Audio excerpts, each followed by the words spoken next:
भारतीय army chief के पाकिस्तान पर इल्जामात भोंडा मजाक करार।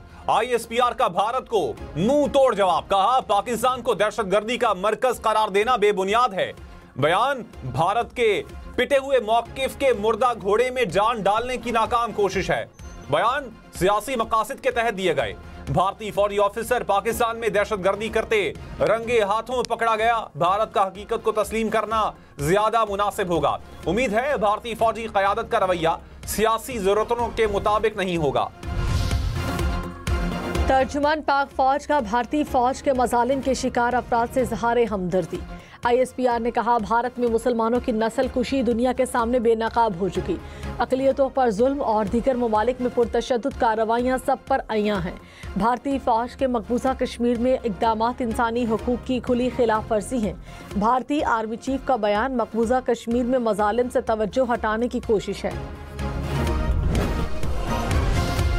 और आजकल बहुत से नौजवानों के ठेकेदार बने हुए हैं, मैं नाम किसी का नहीं लेना चाहती। उनको कहा कि जाओ स्टेट से, मुल्क से लड़ जाओ, इख्तलाफ रखो, वो आपका हक है, लेकिन इख्तलाफ में सियासी इख्तलाफ रखते रखते तहजीब का, तमीज़ का और लॉजिक का दामन हाथ से नहीं छूटना चाहिए। वजीर आला पंजाब मरियम नवाज ने कहा, दूसरों को चोर कहने वाला 190 मिलियन पाउंड केस का जवाब दे।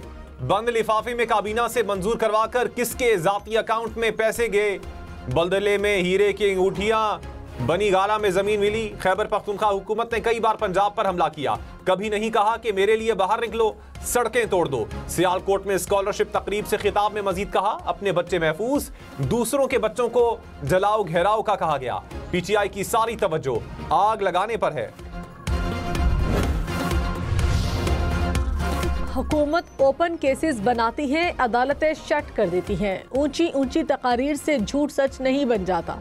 हसन नवाज ने मेफेयर में इतनी महंगी जायदाद कैसे खरीदी। तहरीक इंसाफ ने कहा, कहीं साबित नहीं हुआ कि 190 मिलियन पाउंड जुर्म के पैसे थे। सेनेटर सैयद अली जफर बोले, काबीना ने जुर्म किया था तो पूरी काबीना पर केस बनाया जाता। हुकूमत बानी PTI को जेल में रखा।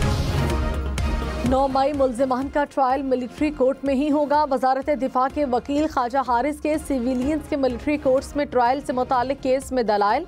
जस्टिस जमाल मंदोखेल ने कहा, हम नीयत को भी देख सकते हैं। जुर्म करने वाले का मकसद क्या था? क्या जुर्म का मकसद मुल्क के मफाद के खिलाफ था? जस्टिस अमीनुद्दीन खान बोले, मुल्जिम मिलिट्री ट्रायल में जुर्म की नीयत ना होने का दिफा ले सकता है। जस्टिस जमाल मंदोखेल ने कहा, मुल्जिम कह सकता है कि मेरा ये जुर्म करने का इरादा नहीं था। जस्टिस मोहम्मद अली मजहर ने कहा, जुर्म करने वाले की नीयत क्या थी ये ट्रायल में तय होगा। समाअत कल तक मुलतवी। चेयरमैन PTI बैरिस्टर गौहर ने कहा, मुज़ाकरात से मसाइल का हल ढूंढकर बेहतरी की तरफ जाना चाहिए। इकट्ठे बैठे तो मसाइल का हल निकलता है। कौम और जमहूरियत के लिए बेहतर है। मुज़ाकरात सिर्फ हुकूमत के साथ हो रहे हैं, कहीं और कोई बात नहीं हो रही। कल तहरीरी तौर पर मुतालिबात दे देंगे, हुकूमत का रद्द अमल देखेंगे। उम्मीद है पेशरफ्त होगी।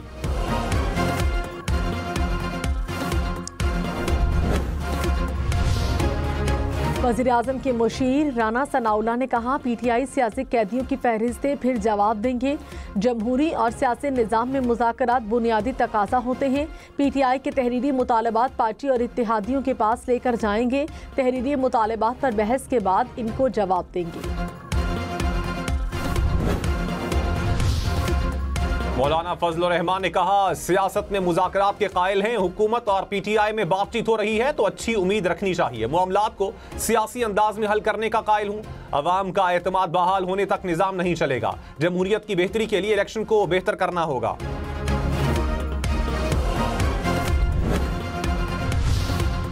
पेट्रोल 3 रुपये 53 पैसे फी लीटर महंगा होने का इम्कान। डीजल की कीमत में 3 रुपये 66 पैसे फी लीटर इजाफे का खदशा। पेट्रोलियम मसनूआत की नई कीमतों का ऐलान आज किया जाएगा। वजीर ममलकत IT शिजा फातिमा ने कहा, इंटरनेट स्पेक्ट्रम पर दबाव से स्पीड का मसला हुआ, फिक्स्ड लाइन पर नहीं। मोबाइल ब्रॉडबैंड पर इंटरनेट मसला देखा। स्पेक्ट्रम जैसे बढ़ेगा इंटरनेट स्पीड बेहतर होगी। पाकिस्तान की 8 सबमरीन केबल्स में से एक डेड है, 2 नई केबल्स आ रही हैं जिससे इंटरनेट स्पीड बेहतर नजर आएगी। वीडियो वीडियोग्राफी करना, तस्वीरें बनाना, सेल्फियां बनाना, अभी सर ये जो सारा कुछ चल रहा है ये ज़रा मुलाजा फरमाइए जनाब स्पीकर, ये कम से कम इन्हें रोक ही दे सर। कोई तो कदर रहने दे। कौमी असम्बली में एक बार फिर शोर शराबा। तहरीक इंसाफ का ओपोजिशन लीडर को बोलने की इजाजत न देने पर एहतजाज। अरकान ने ऐवान में नारे लगाए। स्पीकर अयाज सादिक ने कहा, जो कुछ हो रहा है पार्लिमानी निज़ाम के लिए मसला बन रहा है, किसी दबाव में नहीं आऊंगा। ओपोजिशन अवामी सियासत नहीं करना चाहती। ओपोजिशन ने ऐवान से वॉकआउट किया। अरकान कुछ देर बाद वापस आ गए। अपोजिशन लीडर उमर अयूब का चीफ इलेक्शन कमिश्नर की तकर्रुरी के लिए स्पीकर कौमी असम्बली को खत। कहा, सिकंदर सुल्तान राजा की मुद्दत मुलाजमत 26 जनवरी को खत्म हो रही है। नए चीफ इलेक्शन कमिश्नर के लिए पार्लिमानी कमेटी तश्कील दी